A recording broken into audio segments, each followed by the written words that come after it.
자유공화의 함성 두 번째 강좌로 이번에는 사기에 이어서 우리나라의 가장 오래된 역사책인 삼국사기를 살펴보겠습니다. 물론 삼국사기 이전에도 역사책이 있었다고 전하죠. 그런데 현존하는 우리가 남아있는 가장 오래된 역사책은 이제 삼국사기, 삼국유사 정도를 꼽죠. 그래서 특히 이제 삼국사기는 정사라고 해서 여러 가지 고전적인 역사책들을 전거로 해서 기록된 것으로 알려져 있습니다. 근데 그 삼국사기에 우리 공화와 어떤 부분이 이어지는지 한번 확인해 보도록 하겠습니다. 삼국사기가 이제 본기라고 해서 왕이 나오는 부분이 먼저 나오고, 열전이라고 해서 김유신 같은 사람이 왕이 아닌 사람들의 전기에 해당되는 것이 뒤에 나옵니다. 사기도 똑같은 방식을 취하고 있습니다. 근데 사기는 황제, 그게 막 앞에 나오니까 제후 국가들 것이 중간에 끼어 있고 그렇습니다. 그럼 우리가 그 본기라고 하는 그 대목에서 신라가 제일 먼저 나옵니다. 아무래도 통일 왕조를 일으켰기 때문에 신라를 제일 앞에 서술했던 것 같습니다. 자, 그러면 그 신라조 중에 가장 첫머리를 지금 든 것입니다. 가장 첫머리, 삼국사기의 가장 첫머리라고 할 수 있겠죠. 시조의 성은 박씨, 휘는 혁거세이다. 자, 이름이 혁거세죠. 전한, 한나라 이제 처음이 전한이죠. 뒤에 후한이 있고, 자, 전한 효선제 오봉 원년 갑자 4월 병진날에 즉위하여 왕호를 거서간이라 하고, 그때 나이는 13세, 국호는 서나벌이라고 하죠. 서라벌, 셔벌, 이게 서울의 어원이 되죠. 자, 서라벌이라고 하였어요. 일찍이 조선의 유민들이 이곳에 와서 산곡간에 헤어져 6촌락을 이루었다. 유명한 대목입니다. 자, 일찍이 조선 유민들이, 벌써 삼국사기 시작하고 얼마 안 되어가지고 조선 유민들이, 이게 딱 나온단 말이에요. 자, 조선은 이때 뭡니까? 세종대왕 조선일 리가 없죠. 고조선이죠. 우리가 잘 아는 고조선, 옛날 조선, 이것이 이제 여기 조선으로 나오는 것입니다. 신라의 처음이 떡하니 어떻게 되어 있습니까? 조선 유민들이 와서 산곡간에 유명한 사로 6촌을 형성하고 그것이 서라벌을 건국한 것으로 되어 있습니다. 기원이 있는 거예요. 자, 고조선은 한반도 남쪽이 아니었죠. 한반도 북쪽 경계에 있던 고조선의 유민들이란 것은 나라가 망해서 피란을 왔거나, 나라가 혼란스럽고 어지러워서 피란을 왔거나, 도망쳐 나왔거나, 어쨌든 그 나라를 제대로 뭐 이렇게 사람들 모두 막 다 데리고 위세 좋게 오는 것이 아니라, 그렇게 피난민이든지 또는 도망자든지 이렇게 오는 사람들이 유민, 난민이라고 불려지죠. 이런 기원으로 사로 6촌 서라벌이 시작되고 이것이 통일 신라로 이어진 것입니다. 자, 이 기원이 제가 뒤에 살펴보겠습니다만 뭐와 통하죠? 바로 아테네와 통하는 것입니다. 우리 화려한 그리스 로마 문명의 핵심부를 이루고 있는 아테네, 소크라테스 플라톤의 도시, 유명한 이 미술품의 도시, 이 아테네의 기원, 페르시아와 싸워서 이겨서 자유정신을 드높이고 서양 문명의 아주 기원을 이루는 아테네의 기원은 투키디데스라는 유명한 그 역사가의 서술에 따르면 바로 도망자들의 도시였던 것입니다. 자, 신라도 같은 모습을 보이고 있습니다.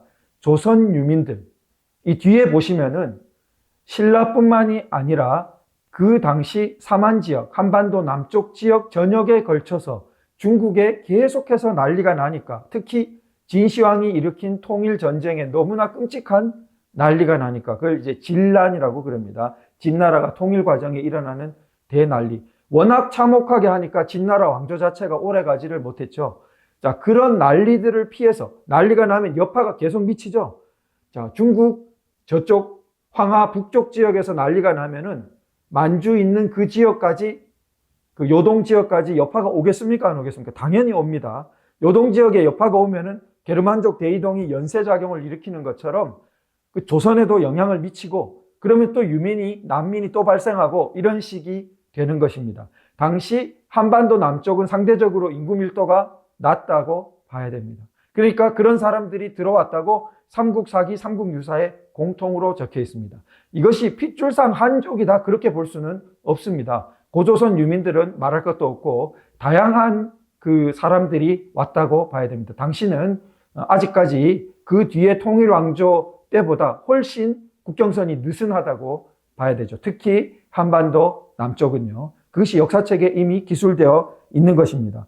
그래서 알을 깨워본 즉 한 어린 아이가 나왔다. 곧 소벌공이 데려다가 길렀더니 나이 10여 세가 되니 유달리 숙성하였다. 육부 사람들은 그 아이의 출생이 이상하였던 까닭에 높이 받들더니 이때 이르러 그를 세워 임금을 삼았다. 그래서 신라의 기원이 굉장히 좀 특이한데요.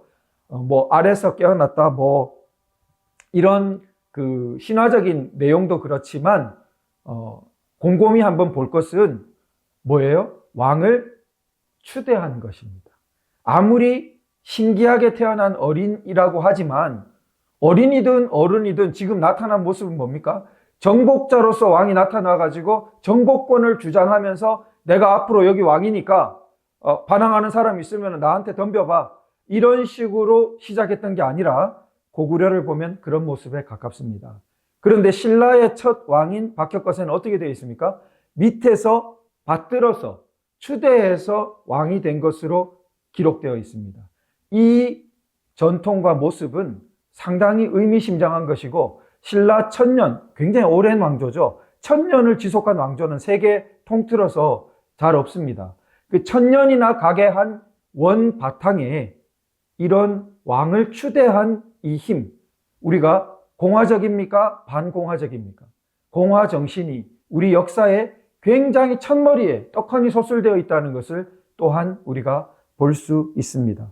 자, 그 다음에 중간 생략하면서 제가 한 표시를 한 걸 보면요. 중국 사람이 진란에 시달려 봐라. 여기 있지 않습니까? 진란에 시달려. 진나라가 통일 때 일으킨 그 난리. 그때 동쪽으로 오는 자가 많아서 대개 마한 동쪽에 처하여 진한과 섞여 살더니, 그래서 진한이 이 신라 지역에 가깝죠. 그래서 점점 성하게 되었다. 또 어떤 대목이 있냐면 호공이란 자는 그 족성이 자세치 못하니 본시 외인으로, 호공이에요. 호공. 이게 박을 허리에 차고 이 박에 해당되는 거 있죠. 호리병 하는 이 호자를 써서 호공이라는데 박을 여러 개 묶어가지고 물을 건너는 것은 그 뒤에도 사람들이 합니다. 그러니까 이때도 벌써 그렇게 한 거예요. 그래서 바다를 건너온 까닭에 호공이라고 일컬었다. 그런데 이 사람을 공을 시켰어요. 공. 가장 높은 신하를. 굉장히 개방적인 모습을 볼 수 있습니다. 우리로 치면은 외국인을 국무총리를 시킨 거예요. 자, 그 다음에 유리 이사금 14년에 고구려왕 무흐리 낭랑을 습격하여 멸하자 낭랑 사람 5,000명이 와서 육부에 나누어 살게 되었다. 옛날에 5,000명은 굉장히 많은 숫자입니다. 그런데 낭랑이 우리가 알듯이 한사군이 고구려에 의해서 멸망하죠. 한사군이 멸망하고 한사군에 있던 사람들은 반드시 중국 사람이라고 다 단정하기 어렵습니다. 옛날 고조선 땅이기 때문에 섞여 있거나 어쨌든 그 낭랑 사람 5,000명이 어디로 왔어요? 다시 또 신라 쪽으로 피난왔습니다. 다 받아줬어요. 이렇게 마치 미국이 굉장히 다양한 이민을 받아들인 모습처럼 신라의 초기를 보면은 자, 조선 사람들이 왔고 진란을 피해서 중국 지역으로부터 왔고 낭랑 망해서 왔고 일본 쪽에서도 왔고 기원이 분명치 않은 석탈에는 다파라국이라는 데서 또 왔다고 그래요. 지금 종류만 해도 5종류죠. 이것이 다 조화롭게 함께 조화를 이루어 살았다. 공화 정신이죠. 이것이 신라에 굉장히 두드러지게 나타나 있고 이것이 앞으로 신라가 통일하게 되는 그 큰 정치적인 힘으로 작용하게 된다고 원로 정치학자 제 스승이신 김홍우 교수님은 강조하고 계십니다. 타레를 보면 타레는 본래 다파라국의 출생으로 그 나라는 외국의 동북 일천리쯤 되는 곳에 있었다. 좀 신화적이죠. 자, 남해 왕 5년에 이르러 왕이 그 어짐을 듣고 그 딸을 주어 아내를 삼게 했고 심지어 외국에서 왔는데 왕족이 돼버렸어요. 자, 해석을 할 때는 굉장히 선진 이런 그게 있으니까 타협을 한 거 아니냐. 기존의 지배층과. 어찌되었든 타협을 하는 것도 어렵습니다. 우리가 오늘날도 여당, 야당 뭔가 서로 수기를 해가지고 좋은 정책을 내기가 어려운데 그 옛날에 죽을 때까지 한번 싸워보자. 네가 이기나 내가 이기나. 그게 아니라 외국에서 왔는데 너도 왕족, 나도 왕족. 이 나도 왕족이 신기한 겁니다. 그러면은 석탈해가 정복 왕족이어가지고 셌다면은 기존의 박씨 왕족이 없어져야죠. 중간에 김씨 왕족은 더합니다. 신라의 독특한 점은 세 왕족이 신라가 마지막 망할 때까지 다 왕족이에요. 이런 경우는 굉장히 드문 경우인데, 자, 이것이 또 한편으로 공화 정신과 통하는 모습이 있죠. 그래서 우리가 김유신조에 보면은 삼국사기 어떻게 써져 있냐면은 소정방이 그 옛날 중국은 당나라가 이렇게 도우는 척 왔다가 한 나라를 멸망케 한 다음에는 이제 싹 배반해가지고 그 자기를 초빙했던 나라를 멸망케 해서 다 점령해 버리는 것이 중국 역사에 너무나 흔한 일입니다. 그러니까 당나라는 이제 그 속셈을 가지고 온 겁니다. 그래서 그런데 신라를 망하게 하지 못하고 소정방이 돌아왔어요. 대군을 이끌고 갔는데. 그러니까 당시 당 고종은 아직 알록산의 난 이런 거 일어나기 전이에요. 그러니까 태종 다음에 고종, 당나라가 아주 가장 융성할 때의 일입니다. 그러면은 왜 이내 신라를 정벌하지 않았는가? 이렇게 묻습니다. 소정방의 대답이 기가 막힙니다. 신라는 임금이 어질고 백성을 사랑하며 신하는 충성으로 그 임금을 섬기고 아랫사람이 윗사람 섬기기를 아버지나 아들처럼, 그러니까 아버지나 형처럼, 부형처럼 하니 비록 나라는 작지만 도모할 수 없습니다. 이렇게 써져 있어요. 비록 나라는 작지만 도모할 수 없습니다. 왜 그렇습니까? 이 앞에 묘사된 그 신라의 모습이 바로 우리가 공화주의, 공화정신, 공화국의 모습, 이렇게 부르는 바로 그 공화의 모습으로 충만해 있는 것이죠. 신분이 없었던 것은 아닙니다. 왕도 있고 높은 신하도 있고 평민도 있고 지금 보면 다 아랫사람 윗사람 그렇게 나오지 않습니까? 그런데도 어쨌습니까? 아리스토텔레스가 묘사하는 것처럼 부자의 부와 빈자의 자유가 법치적 민주정에서 조화를 이룰 때 혼합정으로서 가장 잘 유지될 수 있다. 그게 바로 공화정의 모습이고 로마의 혼합정의 모습이죠. 오늘날 미국에 원래 구현하려고 했던 건국자들의 모습이고 공화 정신입니다.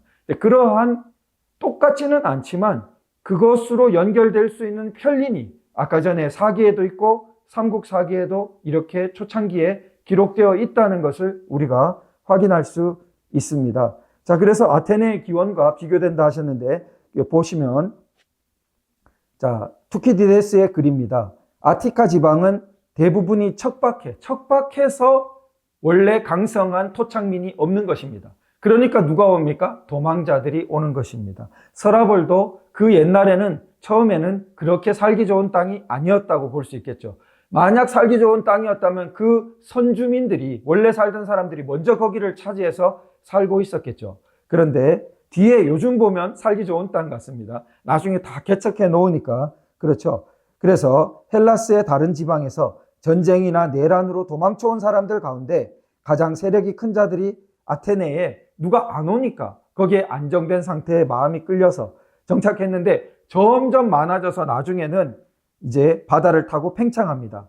그래서 이 아테네가 해상으로 팽창해서 유명한 이러한 아테네 해상 동맹의 기초가 되는 그러한 문명으로 이제 발전하게 되는 것이죠. 우리가 삼국사기를 통해서도 공화의 모습을 살펴보았습니다.